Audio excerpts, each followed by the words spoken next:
Caros amigos, bem-vindos a mais um episódio de Hoje no Mundo Militar. Neste vídeo falaremos sobre a ameaça de guerra feita por Dmitry Peskov, porta-voz de Vladimir Putin, que acusou a OTAN de envolvimento direto na invasão russa da Ucrânia e que, por isso, a aliança receberá uma resposta direta.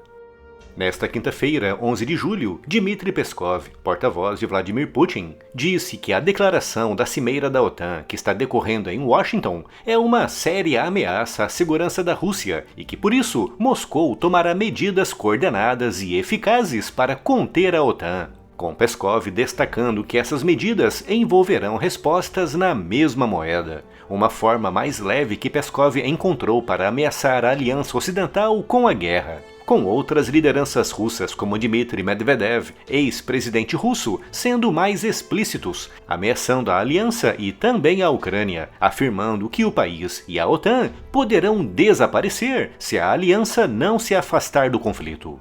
Já os chineses disseram para a OTAN parar de acusar a China de provocação e de alimentar a invasão russa da Ucrânia, uma guerra que a China chama simplesmente de crise ucraniana, com Pequim dizendo que as provocações da aliança, se não forem contidas, obrigarão a China a tomar medidas concretas. Mas por que, principalmente a Rússia, está reagindo assim com tanta fúria à declaração da OTAN na cimeira em Washington? E qual seria exatamente essa tal resposta prometida por Peskov?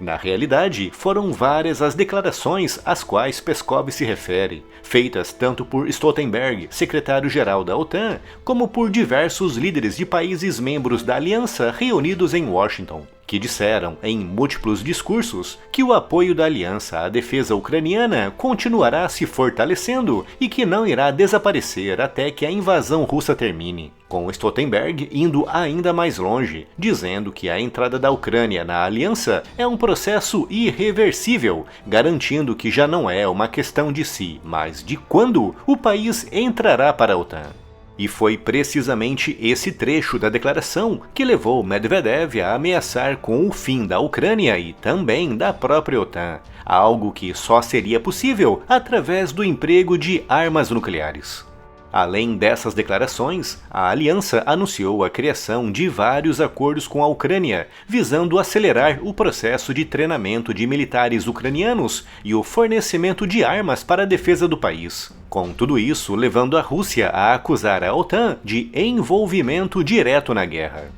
A realidade é que a Rússia foi efetivamente apanhada de surpresa com todo esse apoio da aliança à defesa ucraniana. Algo realmente inesperado para a Rússia. Sempre se falou muito em prazos e expectativas russas para uma vitória rápida na Ucrânia, com o próprio ditador bielorrusso Lukashenko, que cedeu o território do seu país para Putin invadir o norte da Ucrânia e que por isso, com certeza, esteve envolvido diretamente no planejamento da invasão russa, tendo dito poucas semanas antes do início da guerra que em 4, no máximo 5 dias, a Rússia conquistaria Kiev e venceria o conflito. Por isso, havia sim, dentro do Kremlin, uma expectativa de vitória rápida contra a Ucrânia. E havia também uma forte expectativa de pouco ou nenhum envolvimento da Europa e da Aliança nessa guerra, com Putin criando essas expectativas com base na fraquíssima resposta ocidental à invasão russa da Geórgia em 2008, que resultou na ocupação russa de 20% do território daquele país, e, principalmente, na primeira invasão russa da Ucrânia em 2014, que resultou na ocupação e anexação ilegal da Crimeia. Mesmo com a Rússia invadindo aqueles países, o máximo que o Ocidente fez foi emitir notas de repúdio e aprovar meia dúzia de pequenas sanções. E de fato, logo após a primeira invasão russa da Ucrânia em 2014, a Europa firmou contratos multibilionários envolvendo a compra de gás russo. Ora, se o Ocidente não tinha feito nada por causa da Geórgia em 2008 e nada por causa da Ucrânia em 2014, Putin tinha certeza de que não fariam nada em 2022, principalmente após verem o tamanho do aparato militar russo lançado contra a Ucrânia. Por isso, a resposta da União Europeia e da OTAN à invasão russa realmente surpreendeu Putin e todo o seu séquito, resultando nas já famosas ameaças nucleares semanais de Medvedev e no aumento do esforço da gigantesca máquina de propaganda russa no Ocidente.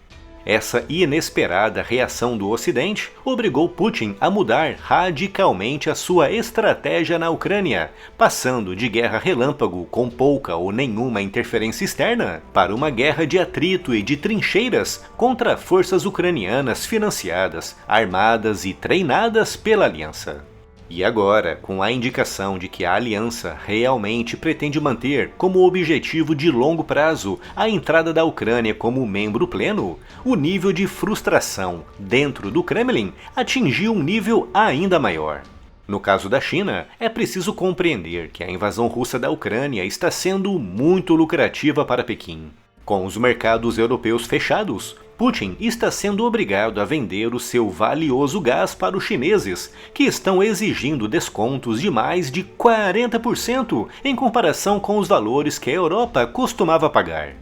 É através da venda desse gás, com grandes descontos, que Putin consegue financiar grande parte da sua invasão, com os chineses, obviamente, tirando grande vantagem disso. Mas eles sabem que isso só vai durar enquanto a guerra estiver decorrendo. Portanto, quanto mais tempo a Rússia estiver invadindo a Ucrânia, melhor para a China. Vindo daí a acusação da OTAN e dos Estados Unidos de que os chineses estão incentivando e apoiando a invasão russa através da compra de gás e do fornecimento de peças e sistemas estratégicos para a Rússia, como microchips, essenciais para a produção de armas como mísseis e drones que os russos usam para lançar contra cidades ucranianas.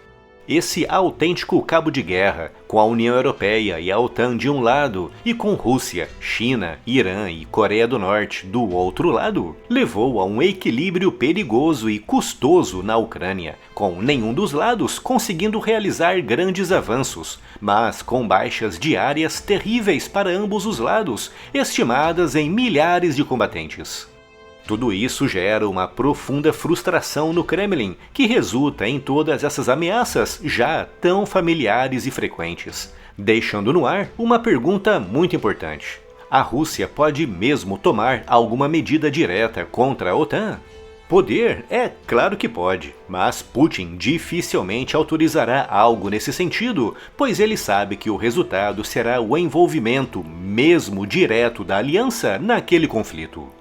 Se agora, com a OTAN se limitando a enviar armas que estavam no estoque de material excedente, a Rússia não consegue romper as linhas ucranianas e alcançar grandes vitórias estratégicas importantes? Se a aliança entrar diretamente e para valer naquele conflito, enviando não apenas equipamento militar de primeira linha, mas também militares, a situação da Rússia naquele conflito conseguirá ficar muito pior. Por isso, não é mesmo do interesse de Putin atacar nenhum país membro da OTAN, pois ele não quer e não pode enfrentar dentro da Ucrânia todos os 32 membros da aliança. Mas é claro que isso não impede a Rússia de fazer aquilo que sabe fazer de melhor, que é rosnar e ameaçar.